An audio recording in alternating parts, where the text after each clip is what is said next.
सकते हैं, अपने दोनों डिप्टी सीएम का नाम नहीं बता सकते नीतीश कुमार जी। ये स्थिति है। अपने पार्टी के सभी विधायक, अपनी मंत्रिमंडल के लोगों का नाम नहीं बता सकते नीतीश कुमार जी।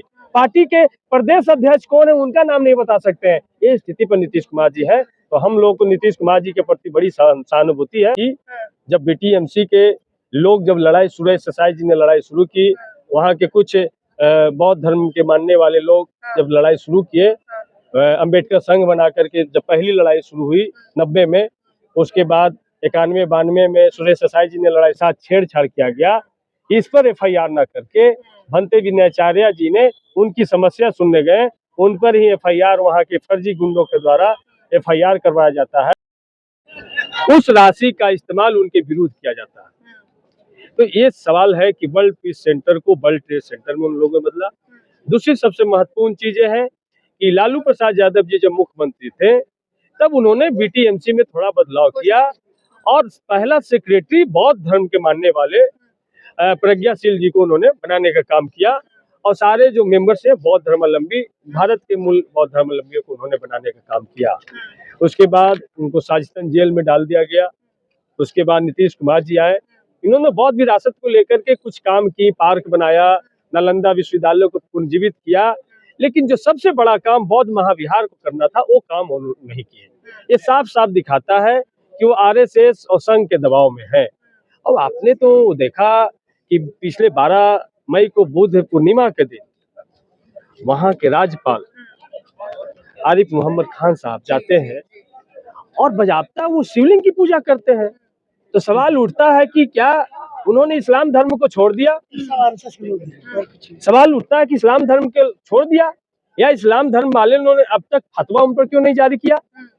सवाल ये उठता है कि भाई जो अब तक नहीं हुआ था कि विष्णु पद से पंडों को बुला करके और उस बुद्ध पूर्णिमा के दिन मंत्रोच्चार कराया गया। सवाल ये भी उठता है कि बिहार में क्या शिवालयों की कमी पड़ गई थी? बौद्ध विहार के अंदर ही उसके बगल में जगन्नाथ पुरी का मंदिर है, जगन्नाथ जी का, लेकिन वहाँ पर आरिफ मोहम्मद खान जी को जाने का इजाजत नहीं है। विष्णु पद के गेट पर लिखा है कि इस्लाम धर्म के मानने वाले का प्रवेश वर्जित है। वहाँ का जब हमारी सरकार 17 महीने की सरकार थी, इसराइल मंसूरी साहब प्रभारी मंत्री थे और वो गया जी जो डैम बना था उस डैम के उद्घाटन में चले गए थे, तो उनसे माफी और उनसे इस्तीफे की मांग कर रहे थे। लेकिन वो कैसे लोग हैं कि भाई आरिफ मोहम्मद खान साहब से शिवलिंग पर आरती, तथा कथित शिवलिंग पे आरती उन्होंने करवाने का काम किया। तो ये सवाल दिखाता है कि सरकार की मंशा क्या है। और नीतीश कुमार जी से हमारी मुलाकात हुई थी, उन्होंने कहा कि कहाँ भी बौद्धों के फेर में तुम पड़े हो। तो हमने साफ साफ उन्हें कहा कि आप ये बौद्धों की लड़ाई समझ रहे हैं, बहुजनों की लड़ाई है। ये देश के 90% लोगों की लड़ाई है और आज न कल आपको झुकना पड़ेगा या कुर्सी खाली करके जाना पड़ेगा। ये इतनी बड़ी लड़ाई है। तो इसलिए ये बौद्धों की लड़ाई है, ये बौद्ध विरासत है, हमारा संवैधानिक अधिकार है कि भाई सब धर्म के लोगों को उनका धार्मिक अधिकार है, तो सिर्फ बौद्धों के लिए प्रतिबंध क्यों? सवाल ये, और एक सवाल ये भी है कि क्या कुर्सी बचाने के चक्कर में नीतीश जी मान जाएंगे बात? देखिए, कुर्सी, नीतीश कुमार जी तो अब पूरी तरीके से मानसिक रूप से स्वस्थ नहीं है। वो अपने बार सार्वजनिक कृत से पता चलता है कि राष्ट्रगान में भी कोई वैसा हरकत नहीं कर सकता है। कोई नरेंद्र मोदी का बार पैर नहीं छू सकता है, नरेंद्र मोदी का हाथ चेक नहीं कर सकता है एक गरमामय पद पर। हाँ, उनको भाषण के सामने बैठे हुए वाजपेयी भी बता देते हैं। तो साफ साफ कि वो नीतीश कुमार जी अभी दिमागी हालात में सही नहीं है। पूरी तरीके से नागपुर के रिमोट कंट्रोल से चलाया जा रहा है और उनके इर्द गिर्द जो लोग हैं वही शैडो मुख्यमंत्री के रूप में काम कर रहे हैं। नीतीश कुमार जी मुखौटे के तौर पर हैं। तो बिहार बड़ी संकट के दौर से गुजर रहा है। वो लाइन ऑर्डर के सवाल पे एक लाइन नहीं बोल सकते हैं, अपने दोनों डिप्टी सीएम का नाम नहीं बता सकते नीतीश कुमार जी। ये स्थिति है। अपने पार्टी के सभी विधायक, अपनी मंत्रिमंडल के लोगों का नाम नहीं बता सकते नीतीश कुमार जी। पार्टी के प्रदेश अध्यक्ष कौन है उनका नाम नहीं बता सकते हैं। ये स्थिति पर नीतीश कुमार जी है। तो हम लोग को नीतीश कुमार जी के प्रति बड़ी सहानुभूति है। इस उम्र में किसी के साथ ये हो सकता है, तो उन्हें आराम की जरूरत है। और नीतीश कुमार जी के लिए हम यही कहेंगे कि सत्ता के इस रेल का चक्का हो गया जाम, चल रहे मनवा लौट चल, बैजनाथ के धाम की पंडागिरी करेंगे। जाके पंडागिरी कीजिए, राम मंदिर बन गया है, वहाँ का मुख्य पुजारी बनिए। और आरजेडी किस तरीके से चुनाव में इस मुद्दे को लेकर चलने वाली है?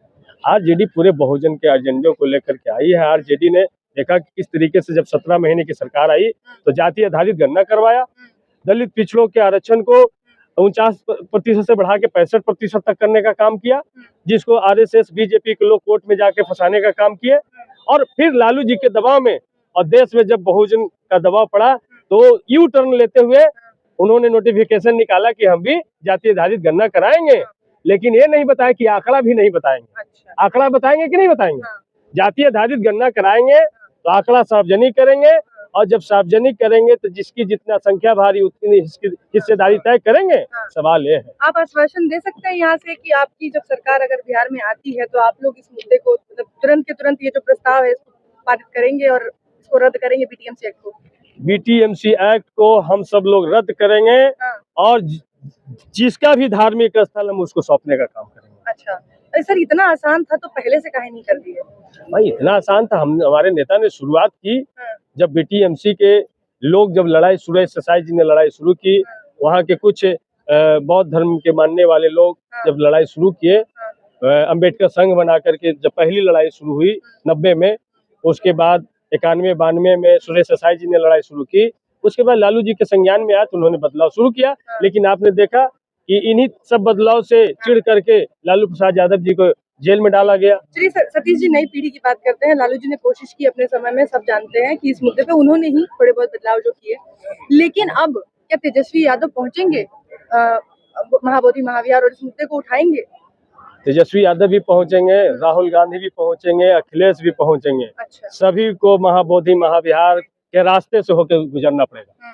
हम आपको कहना चाहते हैं, महाबोधि महाविहार को छोड़ के कोई आगे नहीं बढ़ सकता। ये बड़ी बात कही आपने कि महाबोधि महाविहार के रास्ते होके ही बिहार का चुनाव जाएगा, क्योंकि इसी में बिहार लगा हुआ है। इसी में बिहार लगा हुआ है। बहुत बड़ी बात है ये। लेकिन अब एक और सवाल है, भंते वीणाचार्य के बारे में भी आपने जिक्र किया कि किस तरीके से जो प्रशासन है, जो पुलिस व्यवस्था है, उसने पूरी अपनी ताकत लगा दी है कि एक व्यक्ति को किस तरीके से वो सलाखों के पीछे रख सके।